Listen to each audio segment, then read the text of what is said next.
Hi friends, welcome to women special. ఇవాళ మనం చూడబోయే recipe oats dosa.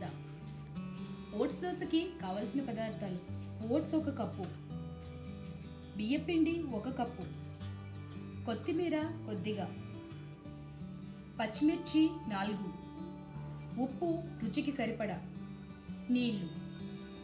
Oats dosa తయారు చేసుకోవడానికి ముందుగా ఒక బౌల్ తీసుకుని దాంట్లో ఓట్స్ వేయాలి. అలాగే బియ్యపిండిని కూడా వేయాలి. రెండింటిని 15 నిమిషాల సేపు నానబెట్టాలి. ఇప్పుడు 15 నిమిషాలు అయిపోయింది. ఓట్స్ ఇంకా బియ్యపిండి నానిపోయాయి. ఇప్పుడు దీంట్లో తగినంత ఉప్పును వేసుకోవాలి, కొత్తిమీరను వేసుకోవాలి.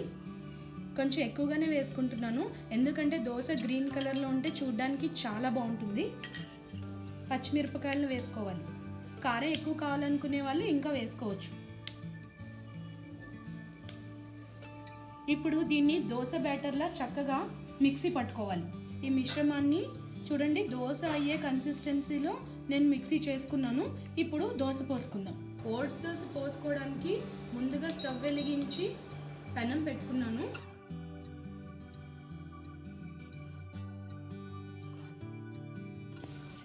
హై ఫ్లేమ్లోనే కొంచెం ఎక్కువసేపే కాల్చుకోవాలి. మామూలు దోశ కన్నా కొద్దిగా ఎక్కువసేపే కాలుతుంది.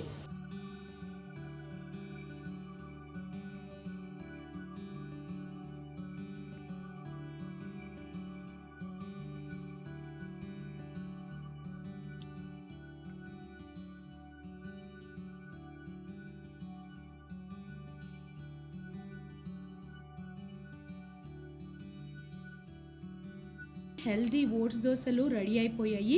సర్వింగ్ బౌల్లోకి తీసుకుని మీకు నచ్చిన చట్నీతోటి సర్వ్ చేసుకోవచ్చు. కొబ్బరి చట్నీ కానీ టమాటా చట్నీ కానీ మీకు నచ్చిన చట్నీతో సర్వ్ చేసుకుంటే చాలా టేస్టీగా ఉండడమే కాకుండా హెల్దీ కూడా. తప్పకుండా ట్రై చేసి మీ అభిప్రాయాన్ని కామెంట్ రూపంలో తెలియచేయండి. ఈ వీడియో మీకు నచ్చినట్లయితే లైక్ మరియు షేర్ చేయండి. మీ అమూల్యమైన అభిప్రాయాన్ని కామెంట్ రూపంలో తెలియచేయండి. ఇలాంటి మరిన్ని వీడియోస్ కోసం మా ఛానల్ను సబ్స్క్రైబ్ చేసి పక్కనే ఉన్న గంట సింబల్ను నొక్కండి.